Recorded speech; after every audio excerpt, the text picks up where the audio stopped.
حضرت یعقوب اور حضرت ابراہیم علیہ السلام نے اپنے بچوں کو وصیت کی تھی. حضرت لقمان بچے کی تربیت کیا کر رہے ہیں؟ بیٹا کبھی تنہائی میں یہ نہیں سوچنا کہ میں اکیلا ہوں. حضرت نوح علیہ السلام 950 سال تبلیغ کرتے رہے، لیکن سورہ ہود میں اللہ نے نقشہ کھینچا، بیٹا نافرمان تھا. نبی کریم علیہ السلام نے اپنے چچا زاد بھائی جو ابھی بچے تھے عبداللہ بن عباس کو کچھ تربیت کی باتیں بتائی تھی.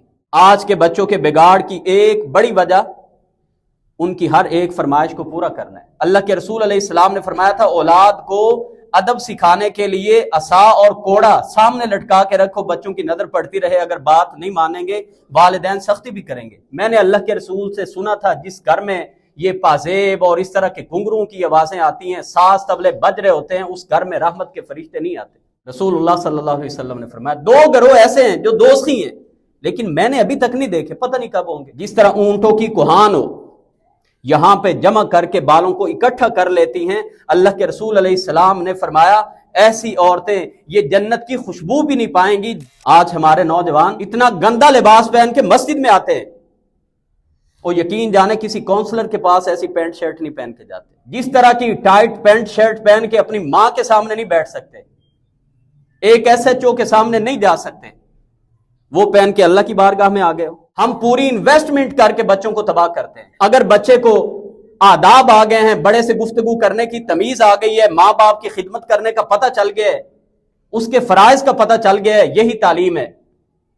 اور اگر بچہ MPhil PhD کر گیا ہے، اس کو ماں باپ سے بولنے کی تمیز نہیں آئی، یقین جانے اس کی ڈگری میں پکوڑے رکھ کے اس کو کھا لینے چاہیے. بچے پوچھ رہے ہوتے ہیں جی میں ماں دا جنازہ ہے تو میں اگر جنازے دی دعا نہ آوے تو پہلا کلمہ پڑھ لاں. یہ ہم نے ضائع کیا سب کچھ. بچوں کو کم سے کم اتنی تعلیم ضرور دلوائیں کہ ماں کا جنازہ بیٹا پڑھائے، باپ کا جنازہ بیٹا پڑھائے. اگر بیٹے کا جنازہ پیچھے مقتدی کے طور پہ ہو سکتا ہے تو امام کے طور پہ پڑھا بھی سکتے ہیں.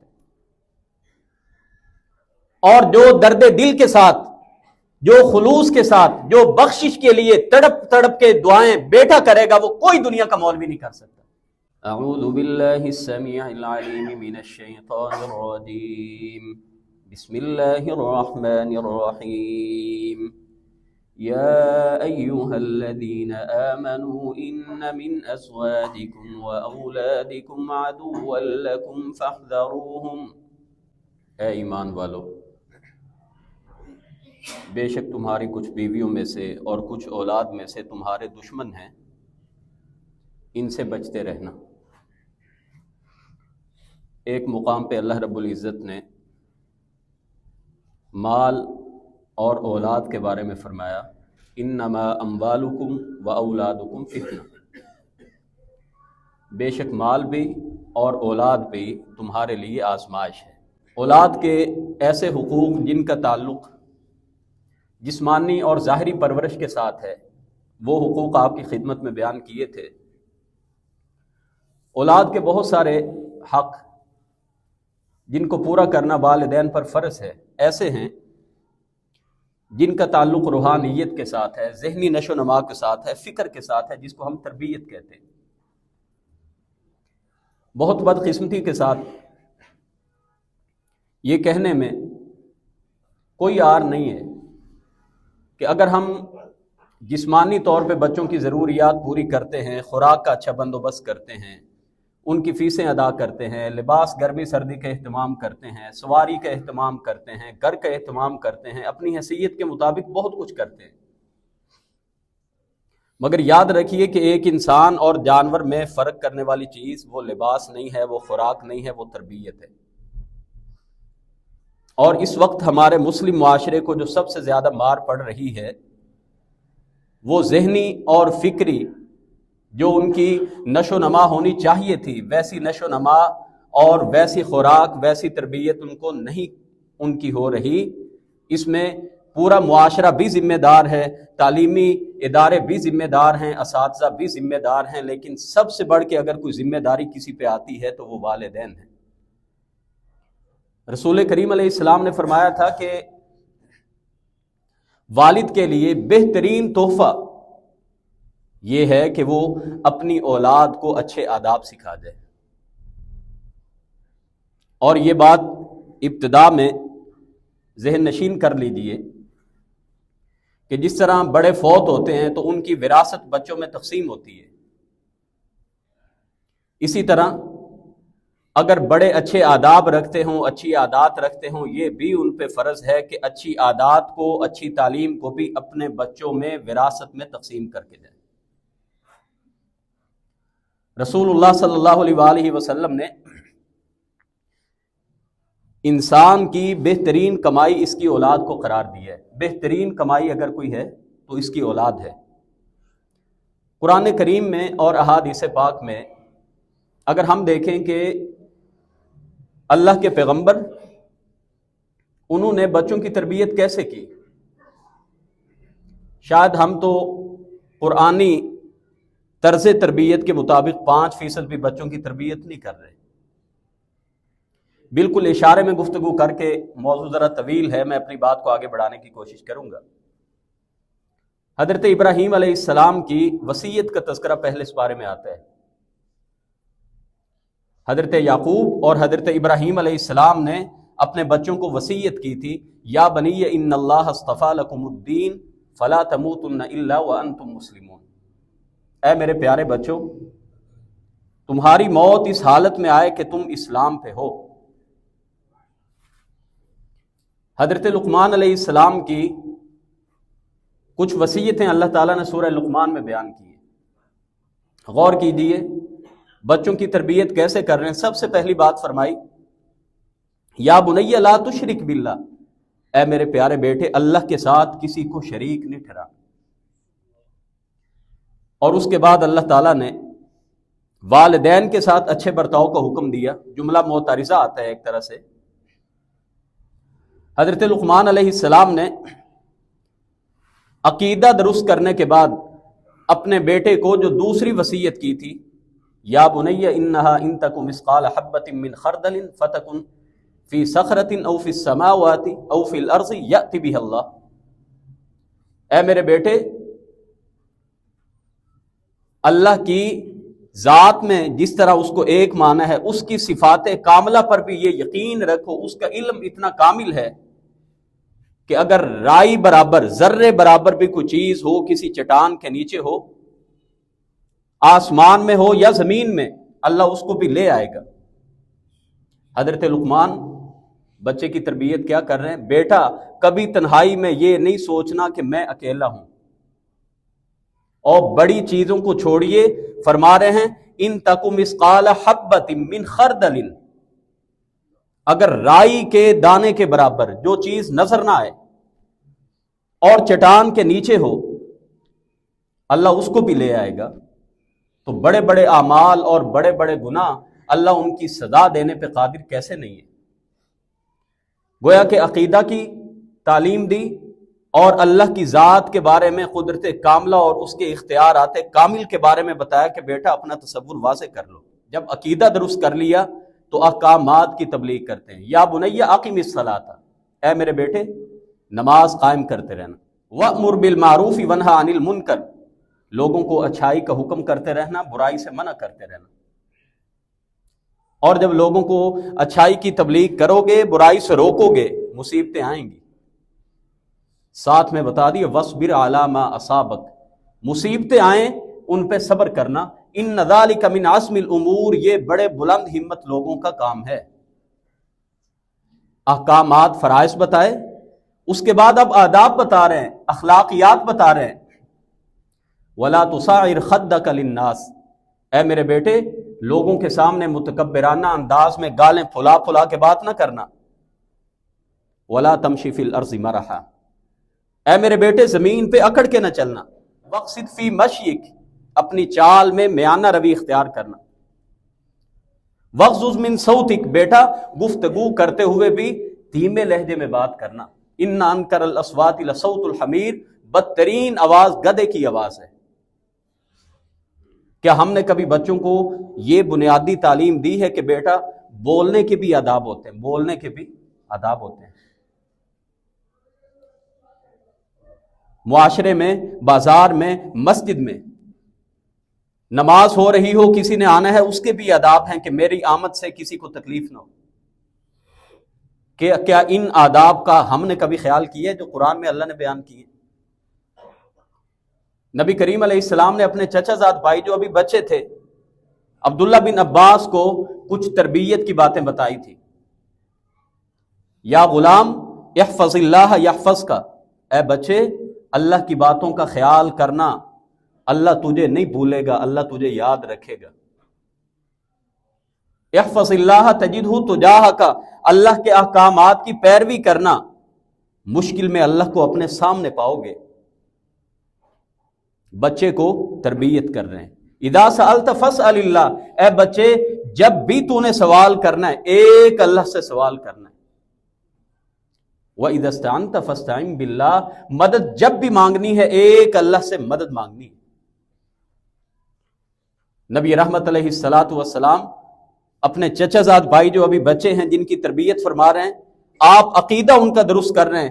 بیٹا اس بات کو اچھی طرح سے جان لو، ان الامت لو اجتمعت علی ان ينفعوک بشیء، ساری امت جمع ہو جائے تمہیں نفع دینا چاہے، رب نے نفع تمہاری تقدیر میں مقدر میں نہ لکھا ہو، ساری امت مل کے، اے بیٹا عقیدے کو اچھی طرح سے درست کر لو، ساری امت مل کے بھی تمہیں نفع نہیں پہنچا سکتی.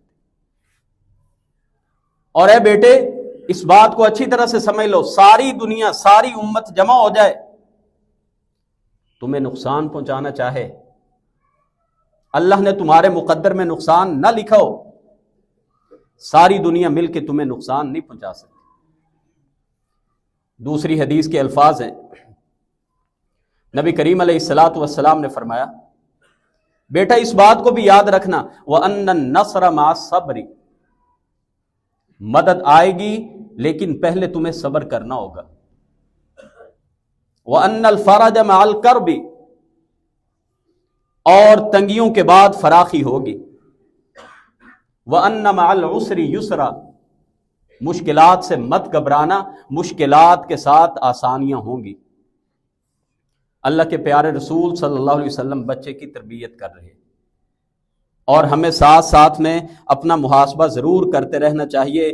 40 50 60 سال اگر عمر ہو گئی ہے، کیا کبھی ہم نے فرصت کے لمحات میں بچوں کو ان میں سے کوئی 2 4 باتیں کی ہیں؟ اگر کی ہیں فللہ الحمد، اللہ کا شکر ادا کیجیے. تو بچوں کی تربیت اس قدر اہم ہے بچپنے سے. رسول اللہ صلی اللہ علیہ وسلم نے فرمایا مروا اولادکم بالصلاۃ وهم ابناء 7 سنین، بچہ 7 سال کا ہو جائے اس کو نماز کا کہو، اور اگر پھر بھی نماز نہیں پڑھتا 10 سال کا ہو جائے تو اس کو مارو، اس کو زبردستی نماز پڑھاؤ. اور تیسرا حکم اس حدیث میں دیا، اب 10 سال کی عمر میں ان کے بستر الگ کر دو.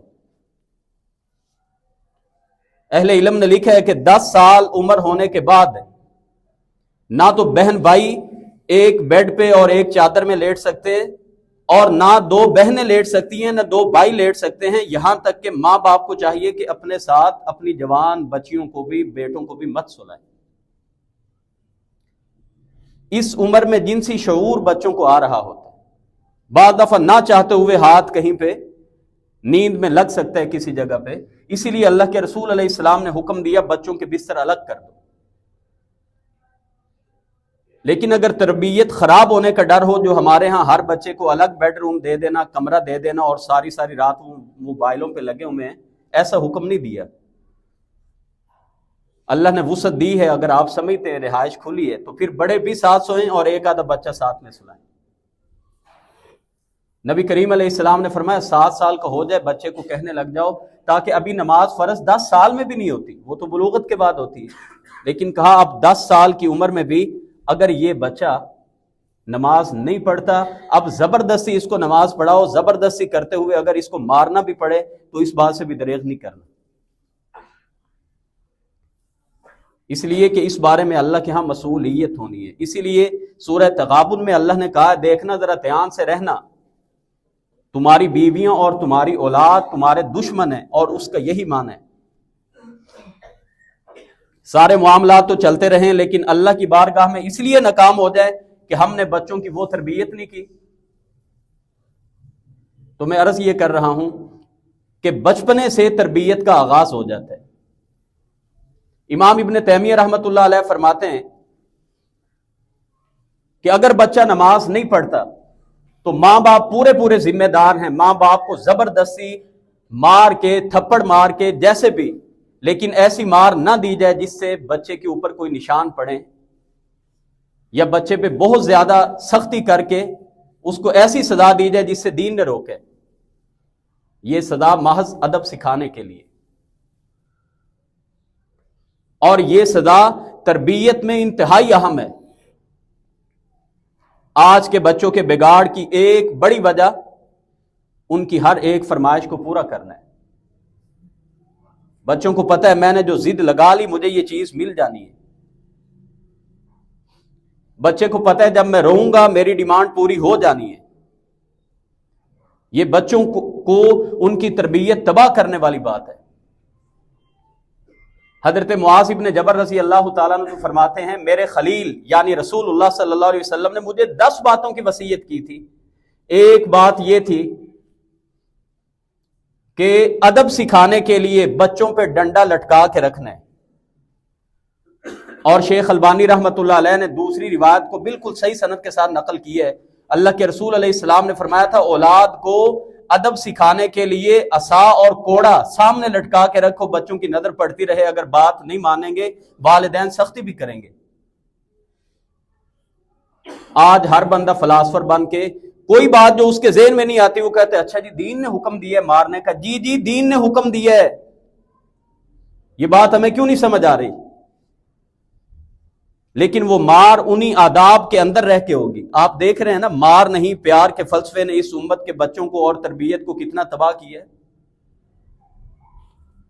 آپ تمام احباب اپنے اپنے اساتذہ کو جانتے ہیں، اساتذہ مار بھی لیتے تھے، سزا بھی دے لیتے تھے۔ آج اگر کوئی استاد کو تھوڑی سی سزا دے لے تو اس کو نشان عبرت بنا دیتے ہیں۔ میں یہ بھی جانتا ہوں کہ بہت سارے دین کے استاذ بھی اتنی نالائق ترین سزا دیتے ہیں جو بالکل اسلام میں جائز نہیں ہے۔ تو سزا کا مطلب محض ادب سکھانے کے لیے۔ حضرت عائشہ صدیقہ رضی اللہ تعالیٰ عنہ سے سوال کیا گیا کہ اگر بچے کو ادب سکھانا ہو تو آپ نے فرمایا میرے پاس ایک یتیم ہے، میں اس کو مار مار کے سیدھا کر دیتی ہوں۔ تو جو بات نہیں مانتے ان کا ایک ہی علاج ہے۔ ہشام بن عبد الملک بنو امیہ کے ایک حکمران تھے، ان کے بیٹے نے نماز نہیں پڑھی، سزا کیا دی؟ پورا 1 سال تم کسی سواری پہ سوار نہیں ہوگے، پورا 1 سال۔ تو یہ بھی ایک سزا کا طریقہ ہے، کوئی خرچ عارضی طور پہ ان کا بند کر دیا جائے، کوئی ہلکی پھلکی تعدیب سکھانے کے لیے، مقصد مار نہ ہو۔ نبی کریم علیہ السلام نے تربیت بچپنے سے کی ہے۔ عمر بن ابی سلمہ کو دیکھا کھانا کھاتے ہوئے برتن میں ان کا ہاتھ کبھی دائیں جاتا کبھی بائیں جاتا، رسول اللہ صلی اللہ علیہ وسلم نے یہ نہیں فرمایا یہ ابھی بچہ ہے اس کو تو پتہ ہی نہیں، آپ نے فوری تربیت کی، یا غلام سم اللہ وکل بیمینک وکل مما یلیک، اے بچے بسم اللہ پڑھ کے کھانا کھاؤ، اپنے دائیں ہاتھ سے کھانا کھاؤ اور برتن میں اپنے آگے سے کھانا کھاؤ۔ اور تربیت وہی جو بچپنے سے آپ کرنے لگ جائے، 8-10 سال کی عمر کے بعد پھر تربیت نہیں ہوتی، پھر اولاد آپ کی تربیت کرے گی، جیسی آج کل کی نوجوان نسل ماں باپ کو آگے لگا کے تربیت کر رہی ہے۔ نبی کریم علیہ السلام نے ہر ایک بات میں بچوں کی تربیت کی، لباس میں، وضاقت میں، بال بنوانے میں۔ عبداللہ بن عمر بن عاص کو دیکھا، انہوں نے 2 ایسے کپڑے پہنے ہوئے تھے جو زرد رنگ کے تھے، جو عورتوں کے ساتھ خاص ہے، گہرا زرد رنگ۔ اگرچہ زرد رنگ جو لائٹ کلر کا ہوتا ہے وہ مردوں کے لیے بعض صورتوں میں جائز بھی ہے، تو مردانہ وجاہت کے یہ خلاف ہے جو پیور زنانہ رنگ ہوتا ہے۔ تو اللہ کے رسول علیہ السلام نے غصے سے پوچھا عبداللہ کیا تیری ماں نے تمہیں حکم دیا یہ پہننے کا؟ اللہ کے رسول صلی اللہ علیہ وسلم آپ حکم فرمائے میں جا کے اس کو دھو دوں؟ آپ نے فرمایا بل احرقہما، جاؤ اس کو جلا کے آؤ۔ اور صحابہ کا بھی سبحان اللہ کیا ایمان تھا، یہ نہیں کہا جی لے جائیں اور چپکے سے کسی جگہ پہ چھپا دیں، نبی پاک کو کون سا پتہ چلنا ہے۔ سنن ابن ماجہ کی روایت میں آتا ہے گئے کپڑے اتارے تندور چل رہا تھا اس کے اندر چونک دی۔ یہ تھی تربیت صحابہ کرام کی رضوان اللہ علیہم اجمعین کی۔ اور ایک روایت کے الفاظ ہیں، آپ نے فرمایا یہ لباس کافروں کا لباس ہے۔ عبد الرحمن بن عوف بھی صحابی ہیں، عمر فاروق بھی صحابی ہیں۔ عبد الرحمن بن عوف آئے، ان کے ساتھ ان کے بیٹے تھے، ریشم کی قمیص پہنی ہوئی تھی۔ حضرت عمر فاروق نے باپ کی ناراضگی کی بھی پرواہ نہیں کی، ہاتھ ڈالا اور ان کی قمیص کو پھاڑ دیا۔ اسلام نے حرام کیا، اس بچے نے کیوں پہن رکھی؟ عبداللہ بن مسعود نے اپنے بیٹے کو دیکھا جس نے ریشم کی قمیص پہن رکھی تھی، کہا کس نے تجھے پہنائی ہے؟ میری ماں نے پہنائی ہے۔ ہاتھ ڈال کے اس کو ٹکڑے ٹکڑے کر دیا اور کہا جاؤ اپنی ماں سے کہو تمہیں کوئی اور کپڑے پہنائے۔ یہ ہے تربیت۔ تربیت میں جہاں پہ بچے گناہ کا کام کر رہے ہوں وہاں پہ کوئی پیار لاڑ نہیں ہے۔ ہاں اپنا کردار ادا کریں، باقی پھر مقدر کی بات ہے، نیک ہونا اور نافرمان ہونا یہ پھر مقدر کی باتیں ہیں۔ ہم اپنی کوشش ساری کریں۔ آپ جانتے ہیں نا حضرت نوح علیہ السلام 950 سال تبلیغ کرتے رہے، لیکن سورہ ہود میں اللہ نے نقشہ کھینچا بیٹا نافرمان تھا۔ تو مطلب یہ ہے کہ یہ ایک آزمائش ہے۔ آپ جتنے بھی نیک ہوں، آپ جتنی مرضی تربیت کر رہے ہوں، یہ پھر بھی آزمائش ہے، کیا پتہ اولاد پھر بھی نافرمان نکلے۔ تو اولاد کو 100% فرما بردار کر لینا یہ ہمارے بس میں نہیں ہے، پیغمبروں کے بس میں نہیں تھا، لیکن کوشش کرنا ہمارے بس میں ہے۔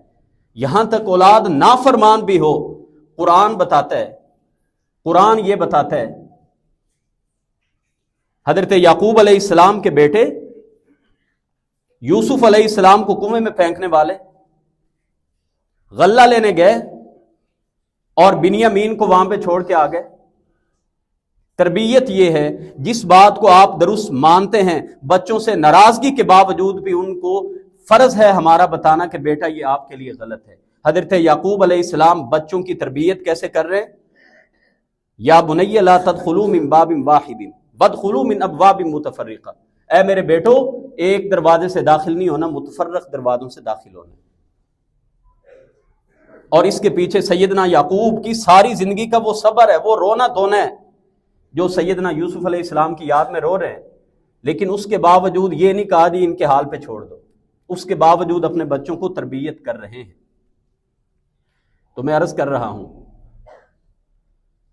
نبی کریم علیہ السلام نے ایک بچے کو دیکھا جس کے سر کے کچھ بال کٹے ہوئے تھے اور کچھ بال چھوڑے ہوئے تھے۔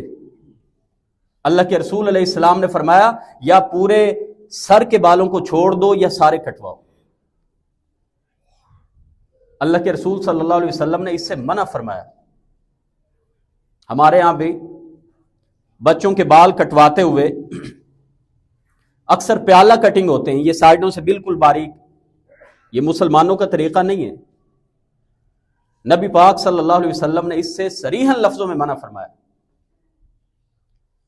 تو لباس ہو، معاشرت ہو، یا وضع قطع ہو، یا دیگر اخلاقیات کی بات ہو، رسول اللہ صلی اللہ علیہ وسلم نے کسی معاملے میں ایسا نہیں کیا کہ ان کو ان کے حال پہ چھوڑ دیا جائے۔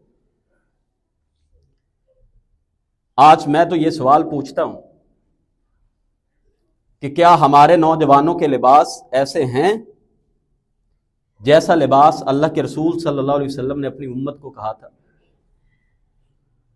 اللہ کے رسول علیہ السلام نے تو فرمایا تھا من تشبہ بقوم فہو منہم، جس نے جس قوم سے مشابہت کی اس کا شمار انہی میں سے ہوگا۔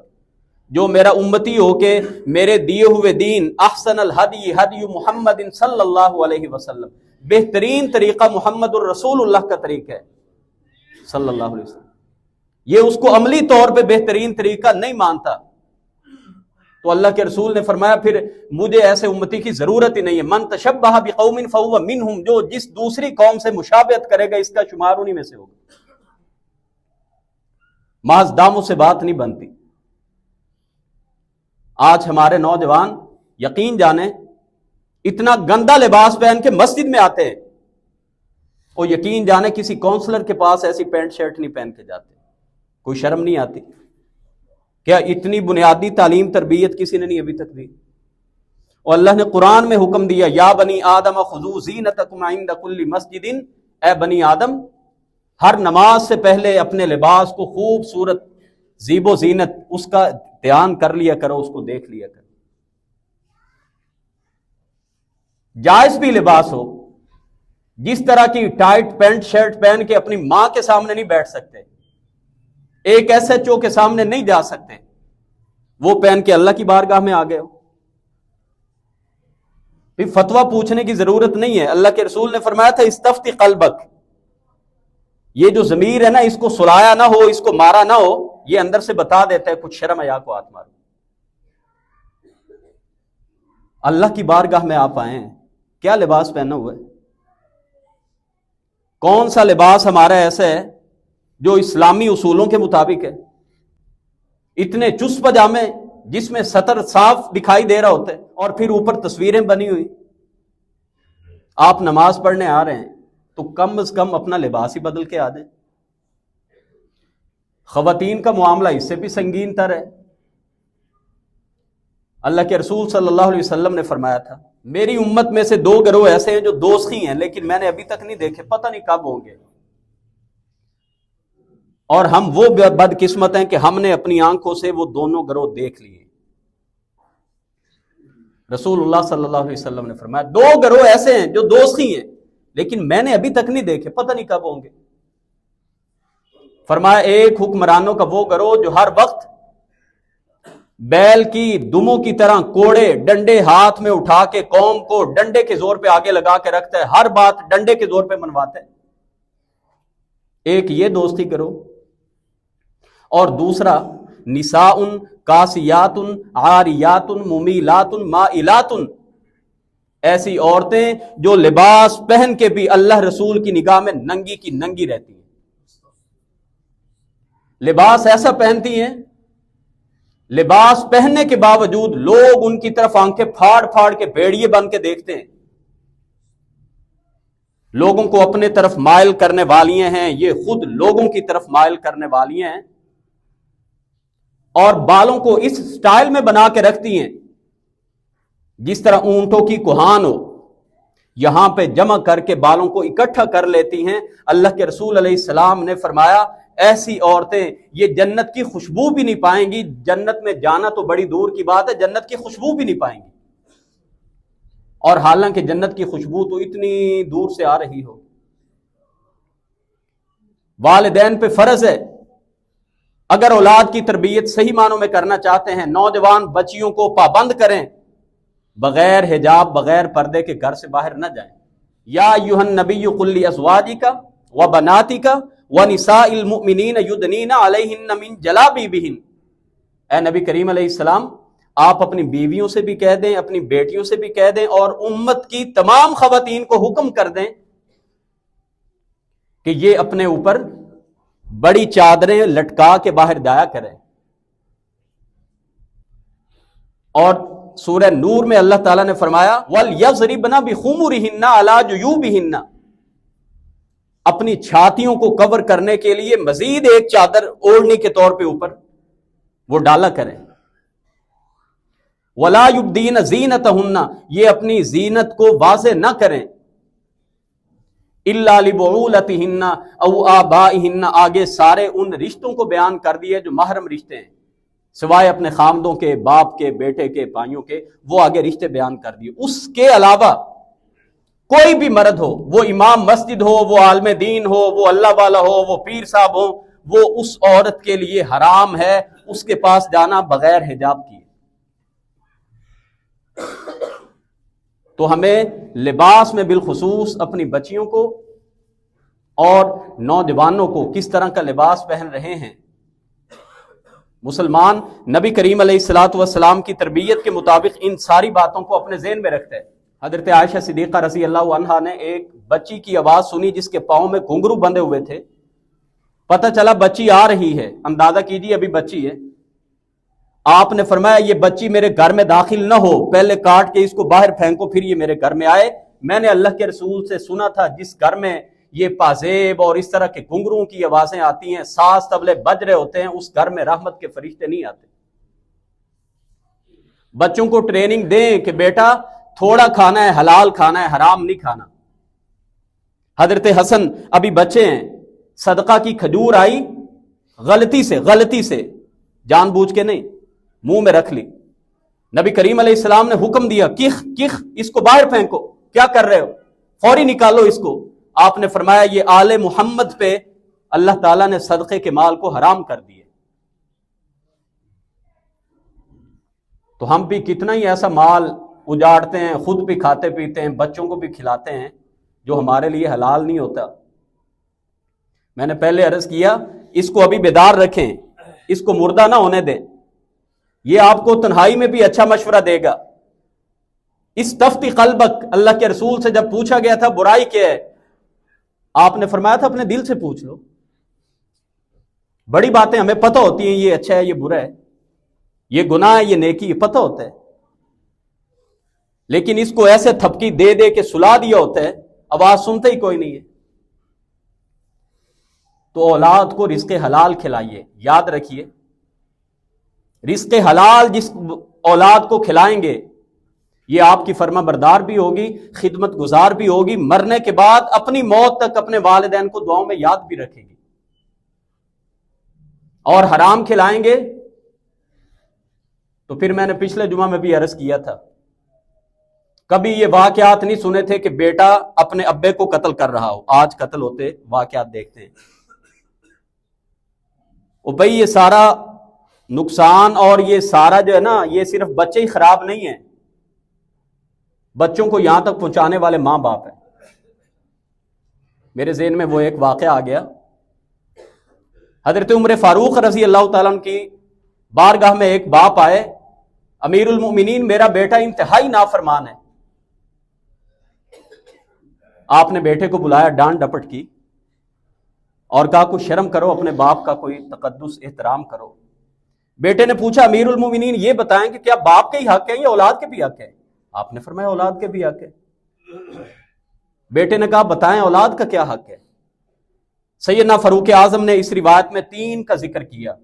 باپ کا حق ہے کہ اولاد کے لیے اچھی ماں کا انتخاب کرے، شادی سے پہلے اچھا رشتہ دیکھے، تربیت کرنے والی ماں، کہ وہ بچے کا اچھا نام رکھے۔ اور تیسرا حق اولاد کا یہ ہے اس کو قرآن سکھائے۔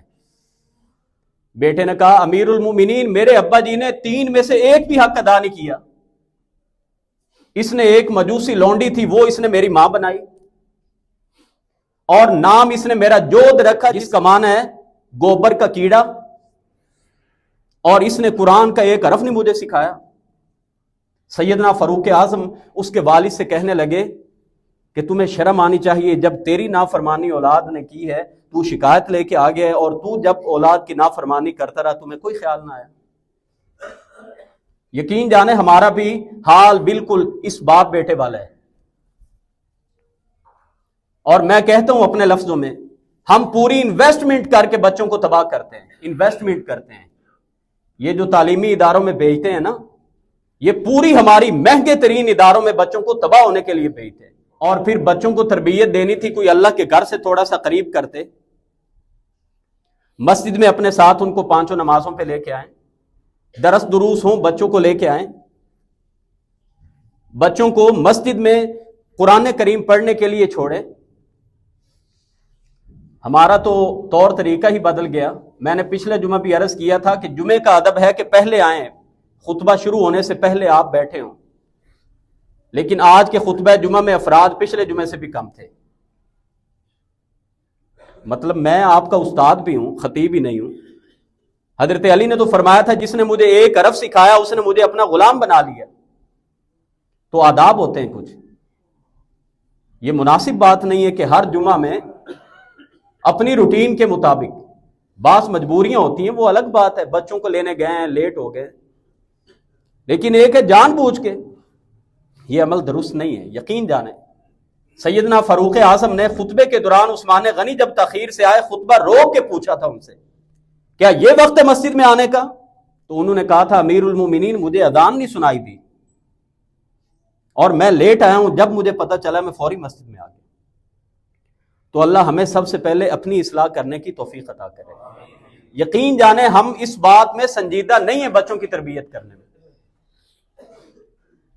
اور بچوں کو آپ دین کے ضرور قریب کریں.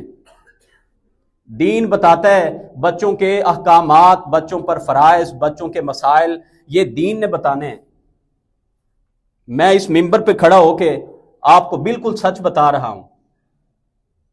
میں ایسے پروفیسرز اپنے اساتذہ کو جانتا ہوں جو P H D degree holder ہیں، لیکن بنیادی مسائل جو ہمارے پہلی صدیوں کے بچوں کو پتہ، ماں کی گود میں مسائل ہو جاتے تھے 10-12 سال کی عمر میں، آج 50 سال کی عمر تک وہ بنیادی باتوں کا کو نہیں پتہ. تو غفلت اس میں والدین کی اور کس کی ہے؟ اگر 50 سال عمر ہو گئی ہے ایک آدمی کی جس کو خود نہیں پتا اس نے بچوں کی کیا تربیت کرنی. اگر میں یہ کہتا ہوں مہمان آنے پہ آپ کے بچے کو گلاس پانی کا پیش کرنا نہیں آتا، یقین جانے آپ نے لاکھوں روپے برباد کیے. آپ کو سکھانا چاہیے بیٹا گلاس یہاں سے پکڑنا ہے، پانی اتنا ڈالنا ہے. آپ نے اکثر دیکھا ہے پانی بھرا ہوتا ہے، یہ کس نے بتانا تھا؟ والدین نے بتانا تھا.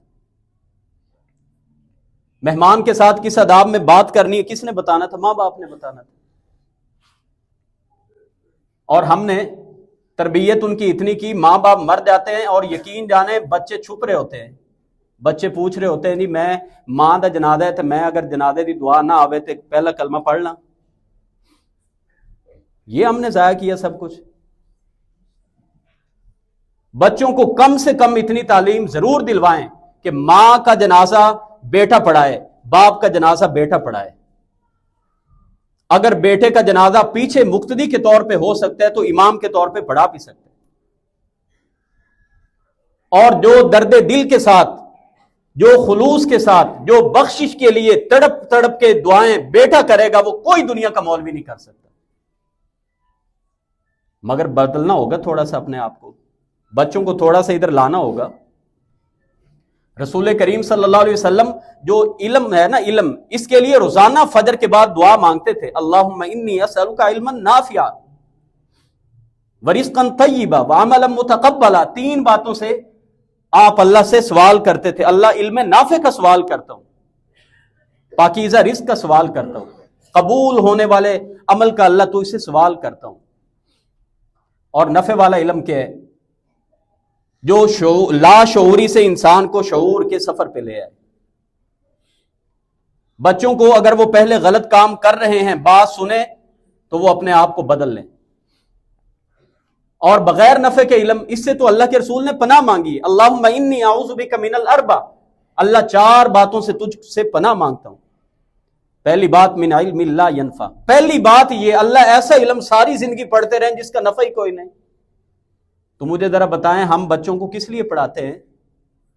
گریڈ کے لیے، ڈگری کے لیے، اور ڈگری کے بعد نوکری کے لیے، اور نوکری کے بعد صرف بس گھر بنانے کے لیے، سٹیٹس بچانے کے لیے، گاڑی لینے کے لیے. ساری تعلیم کا یہی مقصد ہے؟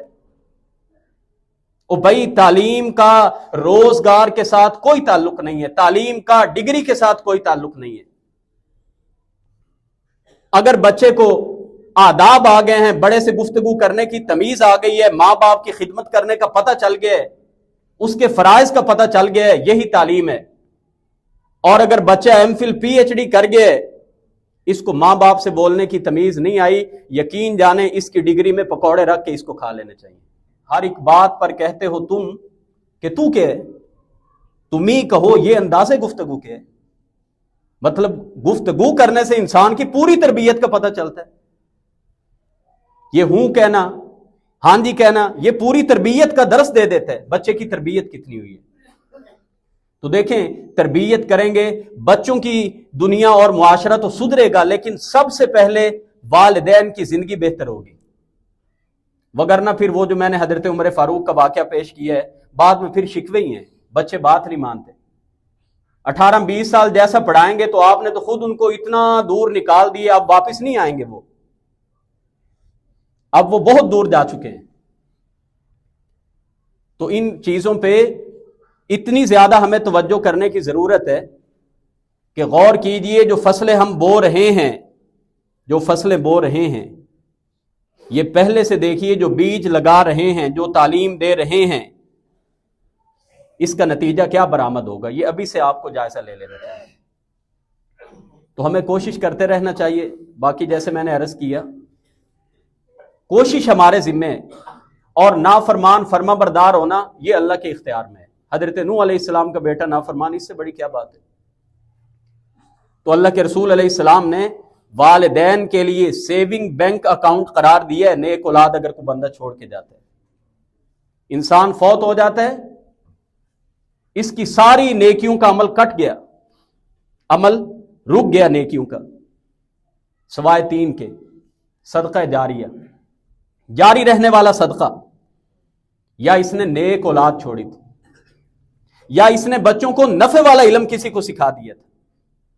اور وہ حدیث میں آتا ہے انسان کا مرنے کے بعد اچانک جنت میں درجہ اونچا ہونے لگتا ہے، بندہ پوچھتا ہے اللہ عملوں کا سلسلہ رک گیا، یہ درجہ کیسے بلند ہو رہا ہے؟ کہا جاتا ہے تیری نیک اولاد میں سے ایک نے استغفار کی تھی جس کی برکت سے اللہ تیری جنت کی منزلیں اونچی کر رہے ہیں۔ تو اللہ تعالیٰ سے میری دعا ہے کہ اللہ تعالیٰ ہم تمام کو اپنی ذمہ داریوں کو اچھے طرح سے ادا کرنے کی توفیق عطا کرے، جو خامیاں ہیں اللہ تعالیٰ کی ذات صرف نظر فرمائے۔ وآخر دعوانا ان الحمد للہ رب العالمین۔